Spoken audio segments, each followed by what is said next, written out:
भाई साहब, क्या नाम है आपका और आज आप जो है यहाँ पहुँचे हो महावीर पार्क, क्या मामला है? मेरा नाम श्रवण कुमार है। मैं बिसारनिया धनऊ से बिलोंग करता हूँ।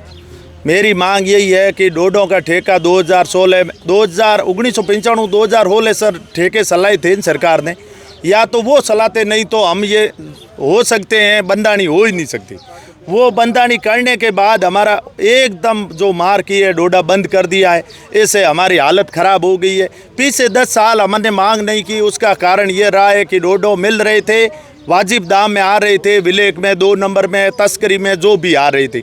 बीजेपी की सरकार दोबारा आने के बाद जो आईजी विकास कुमार की रेड पड़ रही है बार बार, इससे तस्कर प्रभावित हो रहे हैं, अन्य काम में लग रहे हैं, एमडी इसमें जो भी उचित मिल रहा है धंधा उसमें लग रहे हैं, डोडों का लाना बंद कर रहे हैं। इससे डोडों की रेट बढ़ गई है। डोडे नहीं मिल रहे, ये नहीं हुआ है, डोडों की रेट बढ़ रही है दिनों दिन। अब डोडों की रेट, किसान के पास पैसे नहीं है तो किसान डोडा कहाँ से लाए? कुछ डोडा आज 20,000 15,000 रुपये हो गए हैं लगभग। और जो आवश्यकता अनुसार डोडों की भाव है कि मान लो आज डोडा मेरे पास 1 किलो है, 10 बंडानी है तो मैं 20,000 कर दूँ, और जिसके 10 किलो डोडा है, 1 बंदानी है तो 5,000 में दे दूं। जो आवश्यकता के अनुसार भाव है, भाव का कोई डिसीजन नहीं है। अब सरकार को आर्थिक स्थिति का यही नुकसान हो रहा है कि तस्करों के घर भर रहे हैं या तस्कर पनप रहे हैं।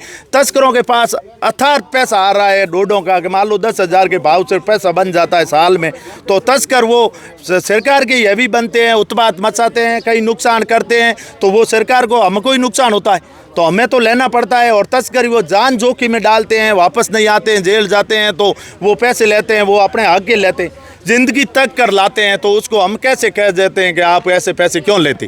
तो पैसे लेने वाजी। सवाल ये भी है, जो आपने पहले बार जो धरना दिया था, सवाल मेरा पूरा सुना, उसमें एक जो है वीडियो वायरल हुआ था जिसमें एक बुजुर्ग है, उन्होंने कहा था कि 4 बच्चों की जो माँ है वो छोड़कर अभी जो है डोडा नहीं मिलने के कारण भागे जा रही है। इसके पीछे क्या बात ऊपर इसका स्पष्ट जवाब मैं देता हूँ। बुजुर्ग आदमी है, शायद कुछ का होगा, मेरे को पता नहीं। 4 बच्चों की माँ छोड़ के इसलिए जा रही है कि आर्थिक स्थिति मेरी इतनी खराब हो गई है, मेरे पास कुछ नहीं।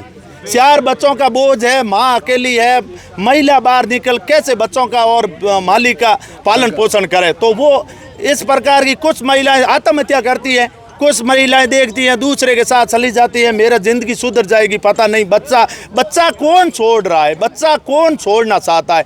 कुत्ती मिन्नी, कोई जीव जंतु, आप कहीं से प्राणी देख लो, बच्चा कोई छोड़ने के लिए तैयार है या नहीं है? बच्चा छोड़ना उसका मरते हुए आखिर सांस ये है कि बच्चा और मालिक दोनों को छोड़ देते हैं। इनका भगवान, इनका कर्म जाने, मेरी ज़िंदगी केटा सौर जीत 10% 1% महिला जो है मांग आज नहीं मानी जाती है, तो मांग नहीं मांगी जाती है तो बच्चा परिवार हमारा तो मर ही रहा है। हम मर रहे हैं तो परिवार पहले मर रहा है। हम अपने परिवार के साथ रोड पे आएंगे, आत्महत्या करेंगे, आत्मत्याग करेंगे, जाइए घरे मरना है उचित कलेक्ट्रेट के बंगले तक आकर पेट्रोल डालकर मरेंगे। इसके अलावा बोला कि जो राशन के जो बीपीएल के गेहूं मिल रहे हैं वो हमारे बंद कर दे, उसकी जगह हमें गेहूं बंद कर दे, हम कमा लेंगे, बाजरी हो जाएगी, हमारे सब कुछ है। जो पीएम का जो प्रधानमंत्री एक मुक्त 2,000 रुपये देते हैं, पीएम किस्त, वो बंद कर दें, अनुदान बंद कर दें, क्लेम बंद कर दें, हमें कोई परवाह नहीं पड़ती। हमें 1 किलो या 2 किलो जो हमारी आवश्यकता अनुसार डोडों का मिलना चाहिए वो हमारा परमिट दे दे। हम सरकार जो कहेगी वो करने के लिए तैयार है। हमारे किसी प्रकार की सरकार के अनुदान पर निर्भर नहीं है। हमें पैसों का लाइसेंस थ्रू डोडा निर्धारित मिल जाए और थैली लेकर बाजार से निकल जाएं कि हमारा पकड़ेंगे नहीं। हमसे यही गुंजाइश करते हैं, हाथ जोड़ के निवेदन करते हैं सरकार से। 2 साल बाकी है, सरकार सुने तो ये आखिर हमारी विनती है। 2 साल के बाद तो सरकार आएगी तो वो सोचेगी, ये सरकार आएगी नहीं। धन्यवाद।